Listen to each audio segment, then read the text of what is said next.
नमस्कार, स्वागत है आपका न्यूज वन इंडिया पर। आपके साथ मैं हूं मीनाक्षी रजा। देवभूमि दिन भर में आपको दिखाते हैं देवभूमि की तमाम खबरें। शुरुआत कर लेते हैं। मुख्यमंत्री पुष्कर सिंह धामी सोमवार को हरिद्वार के दिव्य प्रेम सेवा मिशन में आयोजित भगवान शंकर के 1.25 करोड़ पार्थिव शिवलिंग पूजन में वार्षिक अनुष्ठान में शामिल हुए।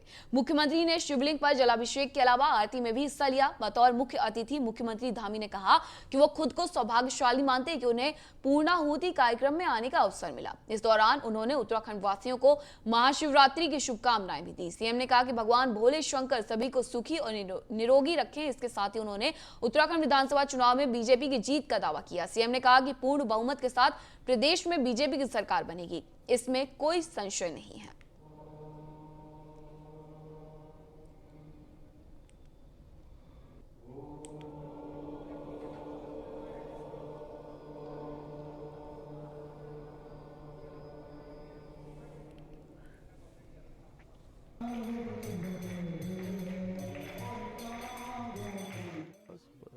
कल महाशिवरात्रि का पर्व है। आज पूर्व संध्या पर मां सरस्वती देवी सिद्धपीठ मंदिर में आए थे। यहाँ पर मां का आशीर्वाद लिया है। सभी की खुशी के लिए, सभी के अच्छे स्वास्थ्य के लिए, प्रदेश की उन्नति के लिए, विकास के लिए माता से प्रार्थना की।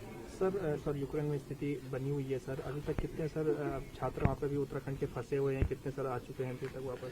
लगातार हम प्रयास कर रहे हैं। अभी कल रात को भी अलग अलग दलों में छात्रों के दल आए हैं, वापस आए हैं। जो भारत सरकार जिनको ला रही है, उनमें उत्तराखंड के भी लोग अलग अलग उसमें आए हैं। हम लगातार विदेश मंत्रालय के संपर्क में हैं। हमारा स्थानीय आयुक्त कार्यालय काम कर रहा है, हमारे नोडल अधिकारी काम कर रहे हैं। हम पूरी तरह से प्रयासरत हैं कि सभी को जल्दी से जल्दी सकुशल वापस लाया जाए। सर अभिभावकों से भी आपकी कंटिन्यू बात? हाँ, मैंने बीच में सभी अभिभावकों से भी बात की थी और उनके कुछ छात्रों से भी बात करी है और हमारा प्रयास है कि सभी सकुशल आएं। सब हर प्रकार से हम प्रयास करें। यूक्रेन से सोमवार को उत्तराखंड के 7 छात्र सकुशल भारत लौटे हैं। इन छात्रों का स्वागत अपर रेजिडेंट कमिश्नर अजय मिश्रा उनकी टीम ने किया। इस दौरान छात्र छात्राओं ने यूक्रेन के हालातों को बयां किया। उत्तराखंड सरकार लगातार भारत सरकार और विदेश मंत्रालय के संपर्क में है और यूक्रेन में फंसे छात्रों को वहां से निकालने के प्रयास कर रही है। उत्तराखंड के 7 छात्र छात्राएं जो स्वदेश लौटे हैं, उनके चेहरे पर खुशी दिखाई पड़ी। तमन्ना त्यागी, प्रेरणा बिष्ट, शिवानी जोशी, लिपाक्षी, अताउल्लाह मलिक, मोहम्मद मुकराम और उर्वशी जंतवाल यूक्रेन से वापस लौटे हैं। आपको बता दें कि रविवार को भी यूक्रेन में मेडिकल की पढ़ाई कर रही उत्तराखंड की 4 छात्राएं दिल्ली से जॉली ग्रांट एयरपोर्ट पहुंची थी।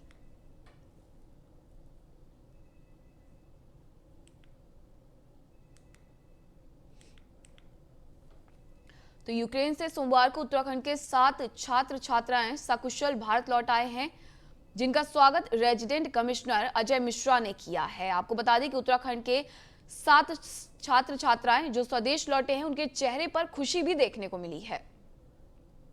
वहीं इसके पहले उत्तराखंड की 4 छात्राएं दिल्ली से जॉली ग्रांट एयरपोर्ट पहुंची थी। रविवार को भी यूक्रेन में मेडिकल की पढ़ाई कर रही ये सभी छात्राएं दिल्ली से जॉली ग्रांट एयरपोर्ट पहुंची थी। लगातार यूक्रेन से छात्र छात्राओं का वापस आना जारी है और इसी मुहिम में गंगा ऑपरेशन के तहत स्वदेश वापस लौटी है। उत्तराखंड वापस लौटे हैं 7 स्टूडेंट और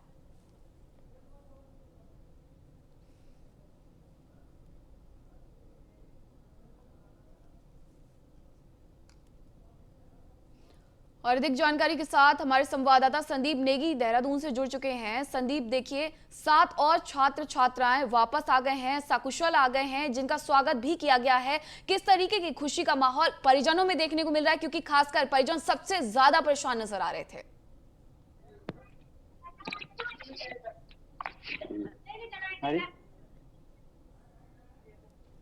संदीप, आपको मेरी आवाज मिल रही है? मिल पा रही है।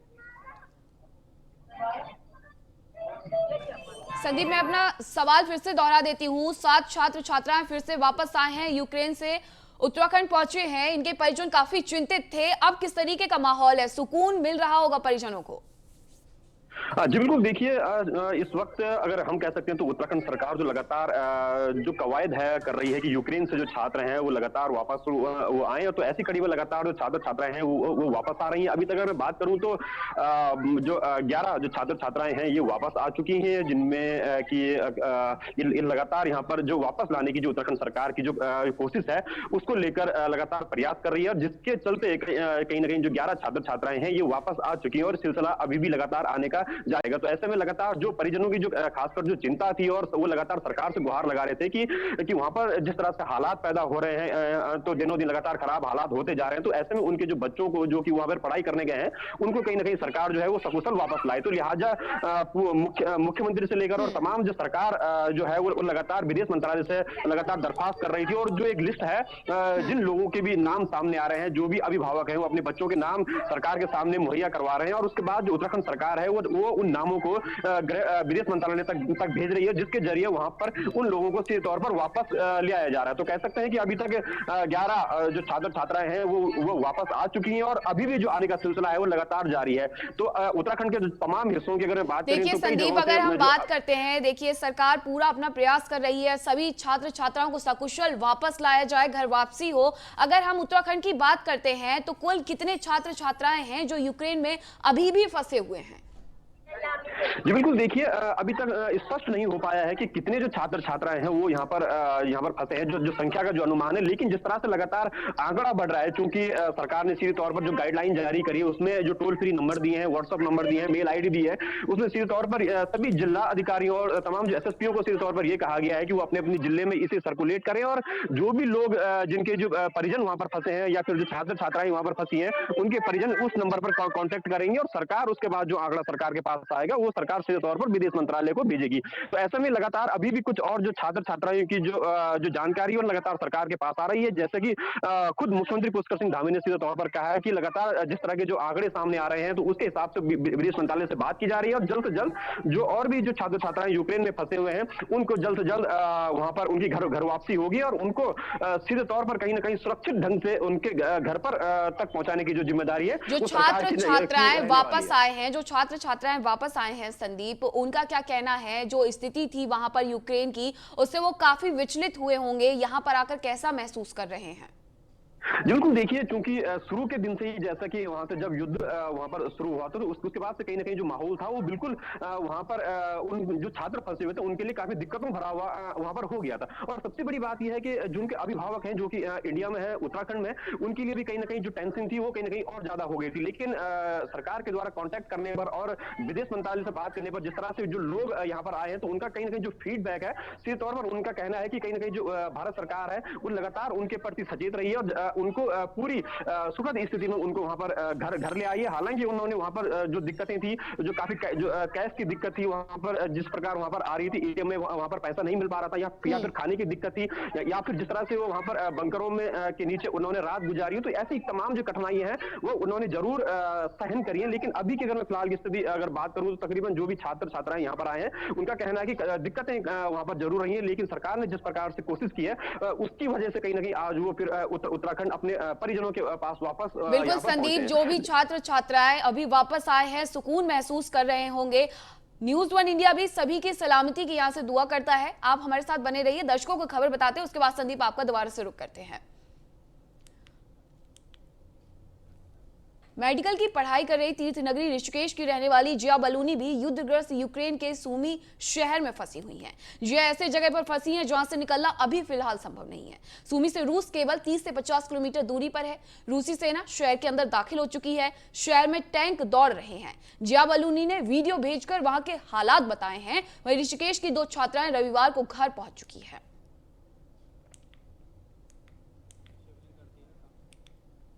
हम हैं सुमी स्टेट यूनिवर्सिटी में, रशिया से कम 30 से 50 किलोमीटर दूर हमारा है सुमी स्टेट यूनिवर्सिटी। हॉस्टल भी हमारे 50 किलोमीटर दूर ही पड़ता है। हम इस सुमी में कम से कम 1000 से 1200 स्टूडेंट हैं और अभी बंकर में हैं, बैठे हुए हैं सब के सब। आप देख सकते हैं, ठीक है, देख सकते हैं आप बच्चों की क्या हालत है। और इंडियंस कम से कम 1000 से 1200 हैं और टोटल स्टूडेंट्स बंकर्स में अंदाजन 500 से 600 स्टूडेंट्स हैं। देख सकते हैं स्टूडेंट कैसे फंसे हुए हैं यहाँ बंकर्स में, सब सोए हुए हैं यहाँ पे। और यहाँ पे शेलिंग हो रही है। पिछले 72 घंटे में कम से कम 5 से 6 बार शेलिंग हो चुकी है और आज के दिन में कम से कम 4 से 5 बार शेलिंग हो चुकी है। माननीय मुख्यमंत्री जी से भी मिली थी, विधानसभा अध्यक्ष जी से भी मिली और मैंने अभी ट्वीट भी किया माननीय प्रधानमंत्री जी के ट्विटर पे कि बच्चों को वहाँ से लाया जाए। एक्चुअली जो ये सुमी शहर है ये रसिया के बिल्कुल बॉर्डर पे है और जो बाकी बच्चे लाए जा रहे हैं वो दूसरे शहरों से लाए जा रहे हैं, पोलैंड के रास्ते लाए जा रहे हैं। पोलैंड का रास्ता वहाँ से 30 या 20 घंटे का रास्ता पड़ता है, जिससे कि असंभव है बच्चे वहाँ से आना। अब मैं आपको क्या बताऊं कि हमारी स्थिति क्या हो रखी है, ना हम खा सक रहे हैं ना सो सक रहे हैं। अब बार बार बच्चों का वो दिमाग में आ रहा है कि बच्चे कैसे रह रहे होंगे, वो मैंने बंकर में छुपे हुए बच्चे, वो बैठ भी नहीं पा रहे ठीक से, तो कैसे सो रहे होंगे। -5 वहाँ पर टेम्परेचर है। अब वो बता रहे हैं कि खाने पीने की भी अब ऐसी कोई व्यवस्था नहीं रह गई है, न तो वहाँ ATMों में कैश है न बच्चों के पास कैश है। कैसे रहेंगे वो बच्चे। बहुत ज़्यादा हमको बहुत परेशानी हो रही है। मेरी लगातार उससे बात हो रही है, जब सिग्नल में होती है तो बात हो जाती है उससे, और जब सिग्नल में नहीं होती है तो बात नहीं हो पाती, तब घबराहट हो। खबर देहरादून से, जहां देवस्थानम बोर्ड कानून को निरस्त कर दिया गया है। शासन से भेजी गई है फाइल को राजभवन से मंजूरी मिल गई है। तमाम पुरानी व्यवस्थाएं की जाएंगी लागू। अब बद्री केदार मंदिर कमेटी ही व्यवस्था संचालित करेगी। 25 फरवरी 2020 को मंजूर हुआ था बोर्ड। तीर्थ पुरोहित पंडा समाज के विरोध के बाद मिली मंजूरी। धामी सरकार ने बोर्ड को निरस्त करने का लिया था फैसला। तो ये बड़ी खबर है, जहां अब शासन से भेजी गई फाइल को राजभवन से मंजूरी मिल गई है, यानी कि देवस्थानम बोर्ड कानून पूरी तरीके से अब निरस्त हो गया है। और लगातार संदीप हमारे साथ देहरादून से जुड़े हुए हैं। संदीप, देखिए देवस्थानम बोर्ड को लेकर के इतना हंगामा पिछले दिनों हुआ है, धामी सरकार के द्वारा इसे रद्द भी कर दिया गया था और अब जो फाइल है उसे भी राजभवन से मंजूरी मिल गई है। जी बिल्कुल, देखिए तकरीबन 2 सालों तक ये पूरा जो सियासी जो ड्रामा रहा है, ये पूरा ये चला है। पंडा पुरोहितों का लगातार उनका कहना था कि इसको हटा दिया जाए, ये कानून जबरन हमारे ऊपर थोपा जा रहा है। तो कह सकते हैं कि पूर्व मुख्यमंत्री त्रिवेंद्र सिंह रावत के द्वारा ये कानून लाया गया था, जो देवस्थानम बोर्ड एक्ट लाया गया था। उसके बाद से लगातार गंगोत्री हो या यमुनोत्री हो, केदारनाथ बद्रीनाथ हो, तो उनके जो तमाम पंडा पुरोहित थे उनके द्वारा लगातार इसका विरोध कर दिया जा रहा था। और सीधे तौर पर सरकार ने ये भी कहा था कि हम इसको लेकर लगातार बैठकें कर रहे हैं, लेकिन उसके बावजूद भी कहीं ना कहीं पंडा पुरोहित नहीं माने थे कि कहीं ना कहीं उनका सीधे तौर पर यह कहना था कि इस एक्ट को ही बिल्कुल खत्म कर दिया जाए। तो लिहाजा शासन के द्वारा कुछ समय पहले जो नियमावली थी, इसकी जो पूरी जो प्लानिंग थी वो राज्यपाल को भेजी गई थी, राजभवन भेजी गई थी, और राज्यपाल ने आखिरकार इस पर अपना फैसला लिया है और इसे पूरी तरह से भंग कर दिया है। यानी कि कह सकते हैं कि अब जो देवस्थानम बोर्ड था वो पूरी तरह से भंग हो चुका है। और चूंकि जो हमारी जो चारों धाम है और जिनके अंतर्गत सरकार ने जो और मंदिर लिए थे, देवस्थानम बोर्ड के एक्ट के जो मंदिर लिए थे, वो अब अपने ही अनुसार चलेंगे। यानी कि बद्री केदार समिति है वो अपना बद्रीनाथ केदारनाथ मंदिर चलाएगी, और जो गंगोत्री समिति है वो गंगोत्री है, और यमुनोत्री की अगर बात करें तो यमुनोत्री का जो समाज है वो अपने हिसाब से चलाएगा। यानी कि जो पिछली ही जो रूपरेखा है उसी के अनुसार ये तमाम जो मंदिर है वो चलेंगे। क्योंकि जिस तरह से पंडा पुरोहितों का कहना था कि जो हमारे हक हकूक है वो लगातार हमसे छीने जा रहे हैं, और इसका विरोध भी लगातार उनके द्वारा किया यहाँ पर लगातार जारी था। तमाम रूप से उन्होंने धरने प्रदर्शन किए थे, वो चाहे चारों धामों के मंदिर हो या फिर सचिवालय या फिर विधानसभा हो, तो तमाम जगहों पर घेराव भी इस बात का सामने आया था। इसके चलते कई बार विपक्ष ने भी इस पर राजनीति जरूर की थी, और उनका सीधे तौर पर कहना था कि अगर हमारी सरकार आती है तो हम जरूर इसे पहली ही कैबिनेट में इसे बिल्कुल पूरी तरह से भंग कर देंगे। लेकिन उससे पहले ही कहीं ना कहीं राज्यपाल ने इस पर अपनी सहमति जताई है, और सीधे तौर पर अब इस प्रस्ताव जब सरकार के जो प्रस्ताव राज्यपाल के पाले में आया तो इस पर पूरी तरह से राज्यपाल ने अपनी सहमति जताते हुए इस पूरे प्रस्ताव को ही भंग कर दिया। तो ऐसे में अब कुल मिलाकर एक बार पंडा पुरोहितों को हक की अगर बात करें तो उनके हक में सीधे तौर पर यह फैसला आया है। बिल्कुल संदीप, पिछले दिनों देखने को मिला था कि पंडा पुरोहित जो थे काफी नाराज थे, और अब इस फैसले के बाद काफी खुशी होगी। बहुत बहुत शुक्रिया संदीप आपका तमाम जानकारी के लिए। उत्तराखंड बीजेपी में भीतर घात का जिन्न जाने का नाम नहीं ले रहा है। पहले विधायकों ने तो अब संतों ने भी बीजेपी के प्रदेश संगठन पर चुनाव के तहत गंभीर आरोप लगाए हैं। हरिद्वार लोकसभा सीट से बीजेपी के टिकट पर 2009 में चुनाव लड़ चुके स्वामी यतीन्द्रानंद गिरी का एक वीडियो वायरल हो रहा है, जिसमें वे बीजेपी प्रदेश नेतृत्व पर गंभीर आरोप लगा रहे हैं। बता दें कि कुछ दिन पहले ही स्वामी यतीश्वरानंद गिरी ने बीजेपी राष्ट्रीय अध्यक्ष जेपी नड्डा को पत्र लिखकर उत्तराखंड में बीजेपी संगठन की कमियों को उजागर किया था। स्वामी यतीन्द्रानंद गिरी ने उस पत्र में न केवल इस चुनाव चुनाव में भीतरघात का आरोप लगाया, बल्कि असंतुष्ट लोगों को मनाने के लिए आगे आने वालों की भी कमी उजागर की। स्वामी यतीन्द्रानंद गिरी,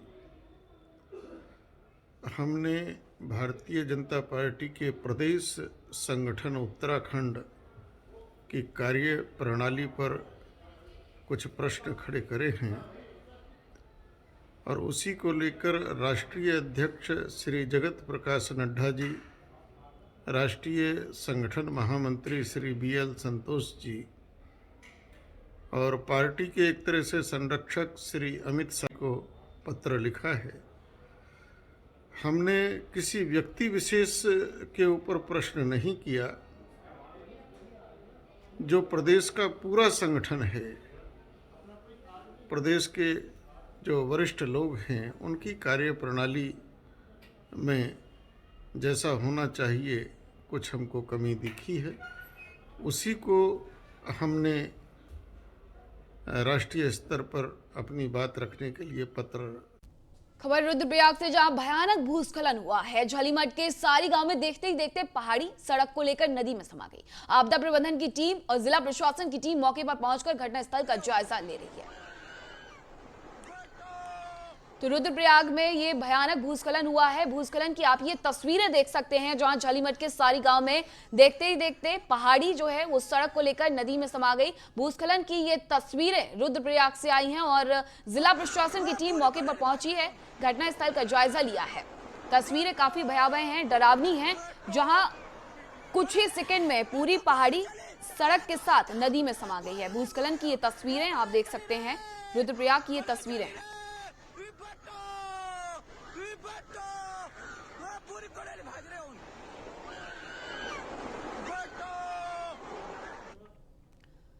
महाशिवरात्रि के दिन केदारनाथ धाम के कपाट खुलने की तिथि तय होगी। शीतकालीन गद्दी स्थल ओंकारेश्वर मंदिर ऊखीमठ से ये तारीख तय की जाएगी। केदारनाथ मंदिर के रावल भीमा शंकर लिंग की ओर से बद्री केदार मंदिर समिति के वेद पाठी आचार्य हकूकधारी और स्थानीय लोगों की मौजूदगी में इस शुभ मुहूर्त की घोषणा की जाएगी।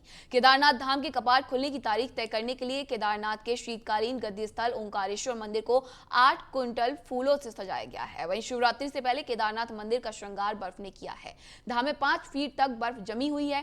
केदारनाथ धाम में चारों ओर सिर्फ बर्फ ही बर्फ है।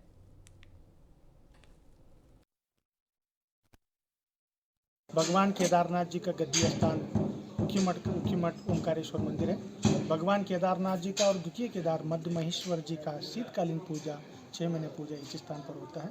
इसके लिए पंचकेदार का गद्दी माना जाता है। आज महाशिवरात्रि का विशेष कल से प्रारंभ हो रहा है। महाशिवरात्रि कल सुबह प्रातःकाल 9:30 बजे भगवान केदारनाथ जी का कपाट खोलने का मुहूर्त निकल जाता है। उसके बाद कल 10 बजे से पलार का भंडार भी चल रहा है और कल रात को विशेष महाभिषेक मतलब 8 बजे से परसों सुबह 5 बजे तक लगातार महाभिषेक चलता है। महाशिवरात्रि का लक्षण में भगवान केदारनाथ जी का और द्वितीय केदार मध्य महेश्वर जी का आशीर्वाद सदा सबको ऊपर रहे बोल के भगवान से आम। एसडीआरएफ के जवान राजेंद्र नाथ ने साउथ अफ्रीका के तंजानिया की सबसे ऊंची चोटी माउंट किलिमंजारो को फतह कर उत्तराखंड पुलिस के साथ देश और प्रदेश का मान बढ़ाया। तो वहीं महिला आरक्षी प्रीति मल भी देश प्रदेश का मान बढ़ाने के लिए साउथ अफ्रीका के लिए रवाना हुई हैं, जिन्हें सोमवार को एसडीआरएफ कमांडेंट मणिकांत मिश्रा ने फ्लैग ऑफ कर रवाना किया। प्रीति मल ने कहा कि यह उनके लिए गौरव की बात है कि उत्तराखंड पुलिस की पहली महिला जवान साउथ अफ्रीका की सबसे ऊंची चोटी माउंट किलिमंजारो को फतह करने जा रही है और उम्मीद करती है कि मैं इस पर खरी उतरूंगी। इससे पहले भी प्रीति मल ने भारत की माउंट गंगोत्री जैसी महत्वपूर्ण चोटी को फतह करने का गौरव प्राप्त किया है, जो कि उत्तराखंड पुलिस के लिए गौरव की बात है। एसडीआरएफ के एक जवान राजेंद्र नाथ अभी कल ही उन्होंने डबल समिट किया है किलिमंजारो का, जो कि अफ्रीका में है। और इसके बाद एक एसडीआरएफ की महिला आरक्षी प्रीति मल भी किलिमंजारो पर समिट करने के लिए जा रही है।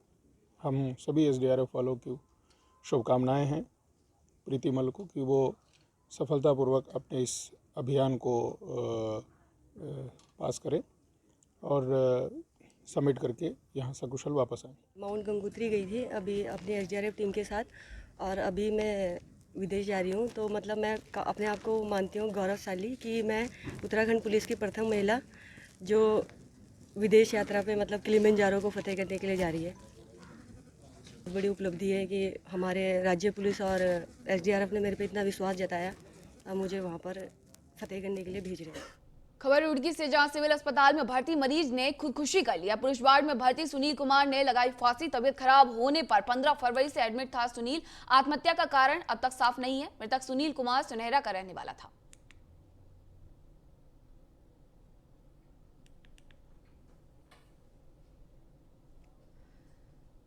गदरपुर में व्यापार मंडल के पदाधिकारियों ने आने वाले कांवड़ियों की सुरक्षा और सेवा के लिए खास व्यवस्था की है। मंडल की ओर से सभी कांवड़ियों के लिए गोलगप्पे टिक्की का स्टॉल लगाया गया है। इस मौके पर व्यापार मंडल महामंत्री संदीप चावला ने बताया कि क्षेत्र में कई धार्मिक संस्थाओं और सामाजिक कार्यकर्ताओं ने हर तरह के लंगर लगाए हैं, लेकिन कांवड़ियों के मन में कुछ अलग खाने की इच्छा थी, जिसके चलते व्यापार मंडल की तरफ से गोलगप्पे और टिक्की का लंगर लगाया गया है।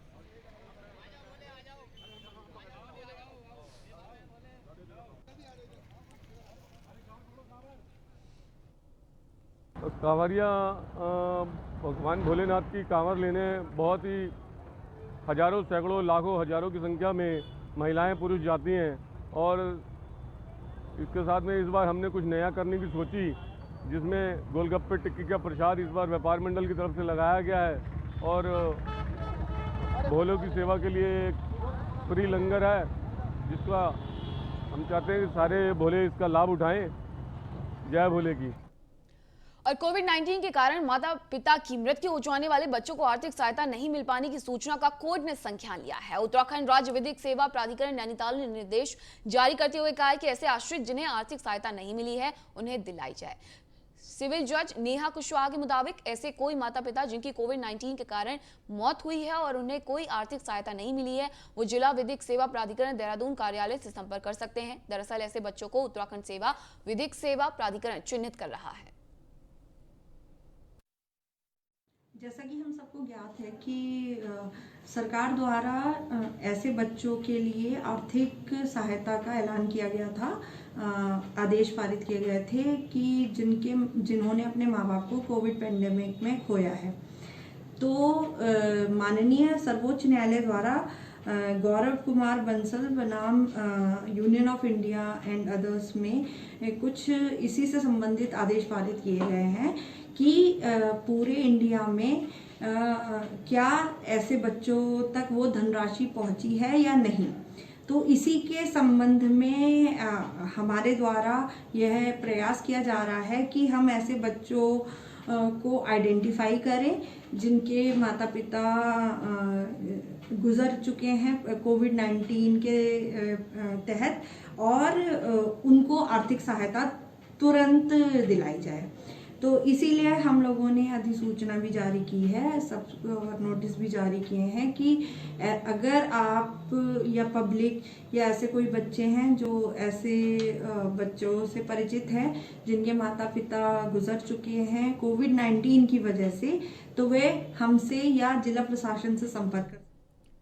खबर लालकुआ से, जहां कोतवाली पहुंचे पुलिस क्षेत्राधिकारी शांतनु पाराशर ने आवासीय भवनों के साथ साथ सभी दस्तावेजों और शास्त्रों का अर्धवार्षिक निरीक्षण किया। इस दौरान सभी अधिकारियों को आवासीय भवनों को ठीक कराने के निर्देश भी दिए गए हैं, जिसके लिए एक प्रपोजल भी अधिकारियों को भेजा जाएगा, जिससे अगले बजट में आवासीय भवनों को दुरुस्त करने की व्यवस्था की जा सके। इस दौरान उन्होंने LIU कार्यालय की जर्जर हो चुकी बिल्डिंग का भी निरीक्षण किया और कहा कि इन बिल्डिंग को किस प्रकार से सही ढंग से उपयोग में लाया जा सकता है, उसको लेकर भी तैयारियां की जाएंगी।